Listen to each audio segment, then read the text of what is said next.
We now head to Europe, and Russia has launched deadly attacks on Ukraine. Officials say 2 people were killed in the southeastern city of Zaporizhzhia. 3 more died in the north and east. Zaporizhzhia's governor, Ivan Fedorov, says the city was hit more than 10 times. 2 people died and 9 others were injured, including a 9-month-old baby in Sumy, near Ukraine's border with Russia. Airstrikes killed 2 people and injured at least 2 more. In Donetsk, Russian forces bombed the town of Kostyantyev, killing 1 person. Russia also faced retaliatory attacks. Officials say a Ukrainian drone struck an apartment building in Rostov-on-Don, injuring 2 people. Meanwhile, Ukraine is also accusing Russia of pressuring people in its occupied territory to change their legal status or leave. A new Russian decree has ordered Ukrainians to regulate their status by September. Kyiv has called this a despicable act and plans to report it to the International Criminal Court. Ukraine says at least 19,000 children have been forcibly taken by Russia since the war began. Last year, the ICC issued an arrest warrant for Vladimir Putin, Russia's leader, over the deportation of Ukrainian children. Russia has, however, claimed that it was evacuating them from the war zone. Let's listen in to what the head of the district administration of the Zaporizhzhia City Council has said. Ми бачимо тут приліт шахеду, скоріш за все. Тобто наразі всі служби і міської ради, і державні, і ДСНС, всі, і поліція, всі на місці. Зараз розбирання завалів. Тобто інформація по постраждалих уточнюється. Чуть пізніше цю інформацію отримаєте. Районна адміністрація вже починає обход і опрос мешканців.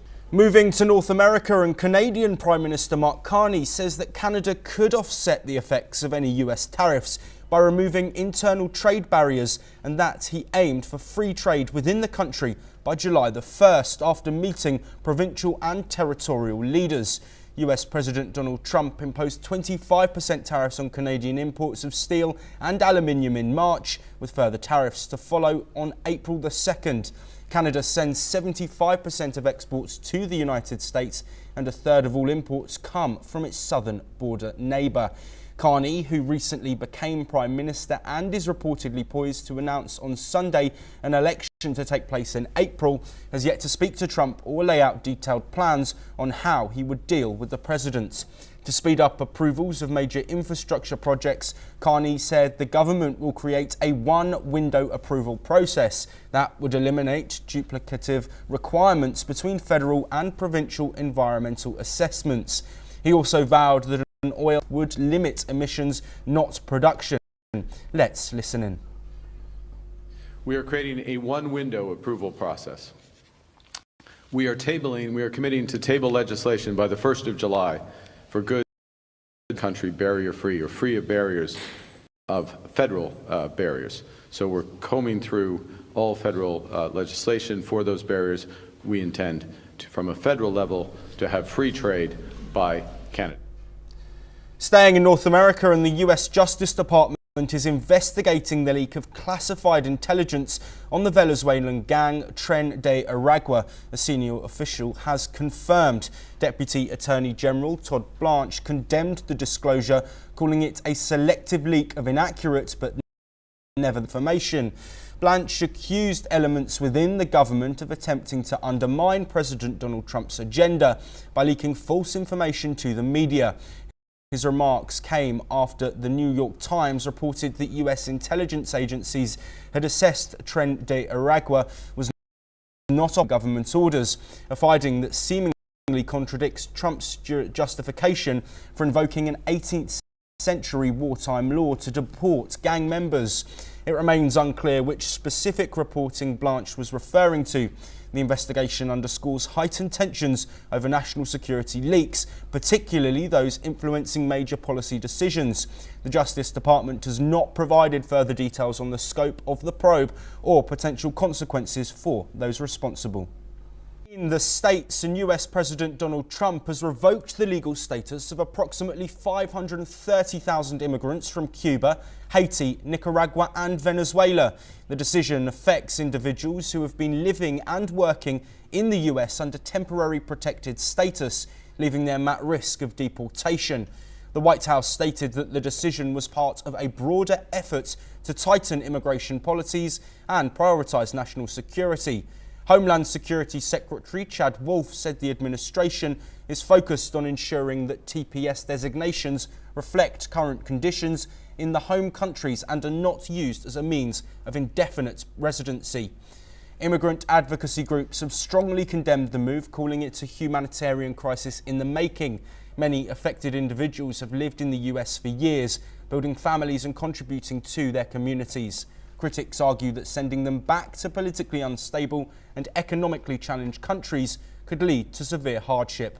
Protests have erupted in major cities, including Miami, Los Angeles and New York, with demonstrators demanding the decision be reversed. Lawmakers from both parties are also voicing their concerns, urging the administration to reconsider the impact on families and communities. In response to growing backlash, the Biden Institute for Immigration Policy called for legal challenges and vowed to support affected families. Meanwhile, immigrants' rights organisations are mobilising to provide legal assistance and push for legislative protections. As the debate continues, the lives of hundreds of thousands of immigrants hang in the balance, waiting to see whether court interventions or congressional action can prevent mass deportations.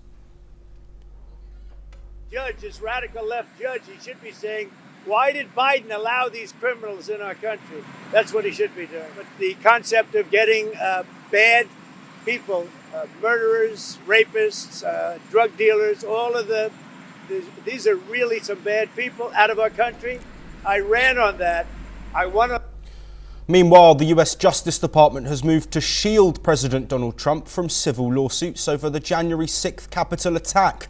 Government lawyers told a federal judge that Trump should be replaced as a defendant, arguing he was acting within his official duties before and during the riots. Trump's supporters stormed the Capitol after he falsely claimed widespread voter fraud in the 2020 election. Police and Democratic lawmakers have sued him since. Police officers and Democratic lawmakers had filed 8 lawsuits against Trump. They have accused him of inciting violence and aiding attacks on police. These cases have been consolidated under one federal judge. The Justice Department's position now contradicts its earlier stance under President Joe Biden. Previously, prosecutors said Trump's actions were not part of his official duties. Trump has denied all allegations and claims he is immune because he was president at the time. He has also tried to influence the Justice Department, with his allies pushing government lawyers to support his defence. A judge has not yet ruled on his immunity claim. A federal court earlier rejected it, but left room for Trump to make his case again. Staying in North America, and the Columbia University has agreed to some changes demanded by the United States President Trump's administration before it can negotiate to regain federal funding. The fundings were pulled this month over allegations that the school tolerated anti-Semitism on campus. The Ivy League university accepted several demands in a 4,000-word message from its interim president. The university said it had agreed to hire a new internal security force of 36 special officers who will be empowered to remove people from campus or arrest them. The wearing of face masks on campus will also be banned for the purpose of concealing identity during disruptions, with exceptions for religious and health reasons.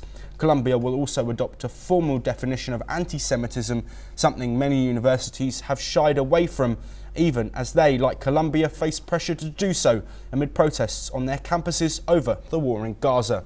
The agreement has stunned and dismayed many members of the faculty and could signal a new stage in the administration's escalating clash with elite colleges and universities.